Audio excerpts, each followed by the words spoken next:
ಮಂಡ್ಯ ದರ್ಶನ ಸುದ್ದಿಗೆ ಸ್ವಾಗತ. ರಾಯಚೂರು ಜಿಲ್ಲೆ ದೇವದುರ್ಗ ತಾಲೂಕು ಬಿಎಸ್ಪಿ ಪಕ್ಷದ ಜಿಲ್ಲಾ ಉಸ್ತುವಾರಿಯಾಗಿ ಕಾರ್ಯನಿರ್ವಹಿಸುತ್ತಿದ್ದ ಬೋಮಾನಂದ್ರವರನ್ನು ದಿನಾಂಕ 4/8/26 ಸಂಜೆ ಕಿಡಿಗೇಡಿಗಳು ಕೊಲೆಯನ್ನು ಮಾಡಿರುವುದು ತುಂಬ ಖಂಡನೀಯವಾಗಿರುತ್ತದೆ.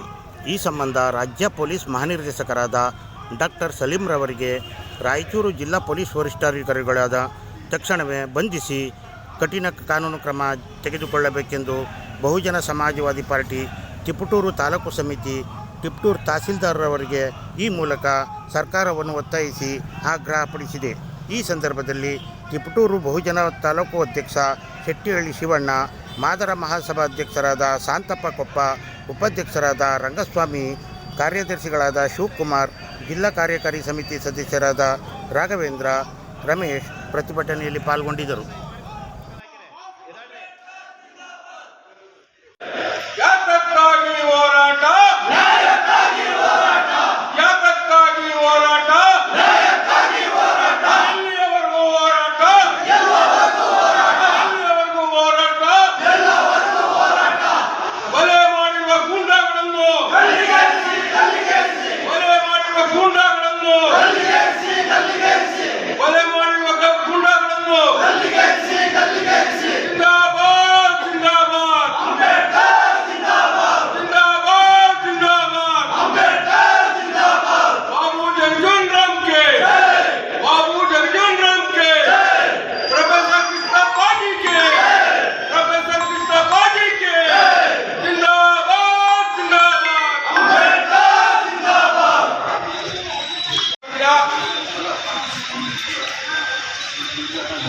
ಎಲ್ಲ ನನ್ನ ಮಾದಿಗ ಬಂಧುಗಳೇ, ಈ ದಿವಸ ನಾವು ಮಾದಿಗ ಬಂಧುಗಳು ಮತ್ತು ಬಿಎಸ್ಪಿ ಕಾರ್ಯಕರ್ತರು ಇಲ್ಲಿ ಸೇರಿಸತಕ್ಕದ್ದು ಇದುವರೆಗೂ ನಮಗೆಲ್ಲ ತಿಳಿದಂಥ ವಿಚಾರವಾಗಿದೆ. ಏನೆಂದರೆ ಕರ್ನಾಟಕ ರಾಜ್ಯದ ರಾಯಚೂರು ಜಿಲ್ಲೆ ದೇವದುರ್ಗ ತಾಲೂಕಿನ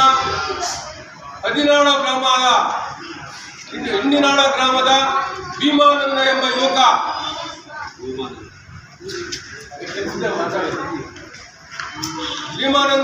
ಯುವಕನನ್ನ ಹಾಡುವಾಗಲೇ ಕೊಲೆಗೈದು ಮರಣ ಹೊಂದಿದ್ದಾನೆ. ಈ ಯುವಕ ಬಿಎಸ್ಪಿ ಒಂದು ರಾಜಕೀಯ ಪಕ್ಷ. ಆ ಬಿಎಸ್ಪಿಯಲ್ಲಿ ಜಿಲ್ಲಾ ಕಾರ್ಯದರ್ಶಿಯಾಗಿ ಅವನದೇ ಆದಂಥ ಒಂದು ಹೋರಾಟವನ್ನು ಹಮ್ಮಿಕೊಂಡು ಹೋರಾಟ ನಡೆಸುತ್ತಂಥ ಒಬ್ಬ ಯುವಕ. ಈ ಹೋರಾಟ ಅವನು ಜೊತೆಗೆ ಪತ್ರಕರ್ತನೂ ಸಹ ಆಗಿದ್ದ.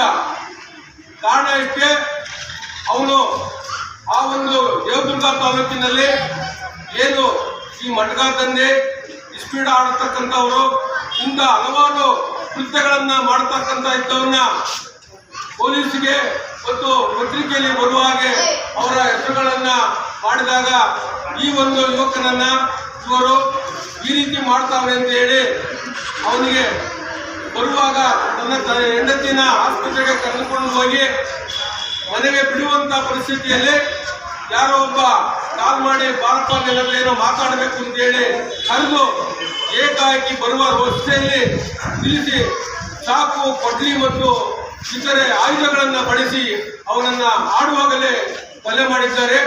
ಇಂಥ ಒಬ್ಬ ಗೂಂಡಾಗಳನ್ನ ಮತ್ತು ಇಂಥ ಒಂದು ಕೆಟ್ಟ ನಡವಳಿಕೆ ಇರತಕ್ಕಂಥ ಗೂಂಡಾಗಳನ್ನ ಕೂಡಲೇ ಗಡೀಪಾರು ಮಾಡಬೇಕು ಮತ್ತು ಗಲ್ಲು ಶಿಕ್ಷಣ ಕೊಡಬೇಕು. ಜೊತೆಗೆ ಇವತ್ತೇನು ಕೇಂದ್ರ ಸರ್ಕಾರದ ಗೃಹ ಮಂತ್ರಿ ಇದ್ದಾರೆ, ಕರ್ನಾಟಕ ರಾಜ್ಯದ ಗೃಹ ಮಂತ್ರಿ ಇದ್ದಾರೆ. ಇವ್ರು ಯಾರೂ ಸಹ ಈ ಒಂದು ಕೊಲೆಯ ಬಗ್ಗೆ ಇದುವರೆಗೂ ಒಂದೇ ಒಂದು ಹೇಳಿಕೆನ ಕೊಟ್ಟಿಲ್ಲ. ದಲಿತರು ಸಾಯ್ತಾವ್ರೆ, ಸಾಯಲಿ ಬಿಡಿ, ನಮ್ಗೇನು, ನಾವು ದೊಡ್ಡ ದೊಡ್ಡ ಚೇರ್ಗಳಲ್ಲಿ, ದೊಡ್ಡ ದೊಡ್ಡ ವಿಮಾನಗಳಲ್ಲಿ, ದೊಡ್ಡ ದೊಡ್ಡ ಹೆಲಿಕಾಪ್ಟರ್ಗಳಲ್ಲಿ ನಾವು ತಿರುಗಾಡ್ತಾ ಇದ್ರೆ ನಮ್ಗೇನಾಗುತ್ತೆ? ನಾಳೆ ಓಟ್ ಹಾಕ್ತಾರೆ, ಅವ್ರು ಅಧಿಕಾರ ಮಾಡ್ತಾರೆ. ಆದ್ರೆ ಸತ್ತಂತ ವ್ಯಕ್ತಿಗೆ ಯಾರು ಅವನಿಗೆ ಆಶ್ರಯ ಕೊಡೋರು? ಅವನ ಕುಟುಂಬ ಏನಾಗಬೇಕು? ಆ ಕುಟುಂಬಕ್ಕೆ ಆಧಾರ ಏನು? ಸರ್ಕಾರ ಇದೆಲ್ಲ ಯೋಚನೆ ಮಾಡ್ತಾ ಇಲ್ವಾ? ಈ ದಿನ ನಾವು ಈ ಕೇಂದ್ರ ಸರ್ಕಾರದ ಗೃಹ ಮಂತ್ರಿ ಮತ್ತು ಕರ್ನಾಟಕ ರಾಜ್ಯದ ಗೃಹ ಮಂತ್ರಿಗೆ ಎಚ್ಚರಿಕೆ ಕೊಡ್ತಾ ಇದ್ದೇವೆ.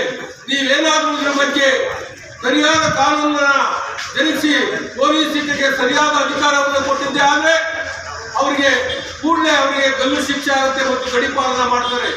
ಗೃಹ ಮಂತ್ರಿಗಳು ಇದರ ಬಗ್ಗೆ ಬಹಳ ಎಚ್ಚರಿಕೆ ವಹಿಸಿ ಈ ಒಂದು ಅನ್ಯಾಯದ ವಿರುದ್ಧ ಅವರು ಧ್ವನಿ ಎತ್ತಬೇಕು ಅಂತೇಳಿ ನಾವು ಈ ಸಂದರ್ಭದಲ್ಲಿ ಇವತ್ತು ಕೇಂದ್ರ ಸರ್ಕಾರದ ಗೃಹ ಮಂತ್ರಿ ಮತ್ತು ಕರ್ನಾಟಕ ರಾಜ್ಯದ ಗೃಹ ಮಂತ್ರಿಗೆ ಎಚ್ಚರಿಕೆಯನ್ನು ಕೊಡ್ತಾ ಇದ್ದೀವಿ. ಏನಾದರೂ ಸರಿಯಾದ ರೀತಿ ನೀವು ಮಾಡಲಿಲ್ಲ ಅಂದ್ರೆ ಇನ್ನು ಮುಂದೆ ಹೋರಾಟ ಮಾಡಿ ನಿಮ್ಮ ಬಗ್ಗೆನೂ ಸಹ ನಾವು ಧಿಕ್ಕಾರನ ಕೊಡಬೇಕಾಗ್ತದೆ, ಎಚ್ಚರಿಕೆಯಲ್ಲಿ ಗೃಹ ಮಂತ್ರಿಗಳೇ ಅಂತ ಹೇಳ್ತಾ ಇವತ್ತು ಈಗಾಗಲೇ ಸರ್ಕಾರ ಇದರ ಬಗ್ಗೆ ಗಮನ ಹರಿಸಿ ಆ ಕುಟುಂಬಕ್ಕೆ ಏನು ಪರಿಹಾರ ಕೊಡಬೇಕು ಮತ್ತು ಇರ್ತಕ್ಕಂಥ ಮಕ್ಕಳು ಮತ್ತು ಅವನ ಹೆಂಡತಿಗೆ ಸರ್ಕಾರಿ ನೌಕರಿನ ಕೊಡಬೇಕು. ಇದರಲ್ಲಿ ಏನಾದರೂ ಮೀನಾಮೇಷ ಎಣಿಸಿದ್ಯಾದ್ರೂ ಸರ್ಕಾರದ ವಿರುದ್ಧನೂ ಸಹ ನಾವು ಸ್ಟ್ರೈಕನ್ನು ಮಾಡ್ತೇವೆ, ಪಾದಯಾತ್ರೆ ಮಾಡ್ತೇವೆ, ಅರಗತ್ತ ಮೆರವಣಿಗೆ ಮಾಡ್ತೀವಿ, ಇನ್ನೂ ಹಲವಾರು ಹೋರಾಟಗಳನ್ನು ಮಾಡಿ ಸರ್ಕಾರಕ್ಕೆ ರುಚಿನ ಮುಟ್ಟಿಸ್ತೇವೆ. ಅದನ್ನು ಅರ್ಥಕೊಂಡು ಸರ್ಕಾರ ಕೂಡಲೇ ಎಚ್ಚರಿಕೆ ವಹಿಸಿ ಈ ಒಂದು ಏನು ಕೃತ್ಯಕ್ಕೆ ಒಳಗಾಗಿದ್ದಾನೆ ಭೀಮಾನಂದ ಎಂಬ ಯುವಕನು ಅವರ ಕುಟುಂಬಕ್ಕೆ ಸರಿಯಾದ ರೀತಿ ಪರಿಹಾರ ಕೊಡಬೇಕು ಅಂತೇಳಿ ನಾವು ಜಿಪ್ಟೂರು ತಾಲೂಕಿನ ಮಾದಾರ ಸಭಾ ಮತ್ತು BSP ಕಾರ್ಯಕರ್ತರು, ಮಾದಾರ ಸಭಾ ಕಾರ್ಯಕರ್ತರು ಎಲ್ಲರೂ ಸೇರಿ ಸರ್ಕಾರಕ್ಕೆ ಎಚ್ಚರಿಕೆ ಕೊಡ್ತಾ ಇದ್ದೇವೆ. ಜೈ ಭೀಮ್. ದೇವದುರ್ಗ ತಾಲೂಕು ದೇವದುರ್ಗ ತಾಲೂಕು ಅಕ್ಕಿನಾಳು ಭೀಮಾನಂದ BSP ಜಿಲ್ಲಾ ಕಾರ್ಯದರ್ಶಿ ಇವರನ್ನು BSP ಜಿಲ್ಲಾ ಕಾರ್ಯದರ್ಶಿ ಉದ್ದೇಶಪೂರ್ವಕವಾಗಿ ಒಳ್ಳೆಯಬೇಕು ಅಂತ ತೀರ್ಮಾನ ಮಾಡ್ಕೊಂಡು ಅವ್ರ ಮನೆಗೆ ವೈಫ್ ಮನೆಗೆ ಕೊಡಬೇಕು ಮನೆ ರಿಟರ್ನ್ ವಾಪಸ್ ಕಳಿಸಿ ಉದ್ದೇಶಪೂರ್ವಕ ಕೊಲೆಗೈದಿರ್ತಾರೆ. ಅಂಥ ಕೊಲೆಗಳ ಕುಟುಂಬಕ್ಕೆ ರಕ್ಷಣೆ ನೀಡಬೇಕು. ಎರಡನೇದಾಗಿ ಅವ್ರಿಗೆ ಕುಟುಂಬಕ್ಕೆ 50 ಲಕ್ಷ ಪರಿಹಾರ ನೀಡಬೇಕು. ಆಗ ಅವರು ಪ್ರತಿ ಅವರು ಜೀವನ ನಡೆಸೋಕ್ಕೋಸ್ಕರ ಅವರು ಸರ್ಕಾರಿ ಉದ್ಯೋಗ ಬೇಕು ಅಂತ ಹೇಳಿ ಆರೋಪಿಗಳನ್ನ ಬಂಧಿಸಬೇಕು ಅಂತೇಳಿ ಈ ಮೂಲಕ ಎಲ್ಲ ಸಂಘಟನೆಯಿಂದ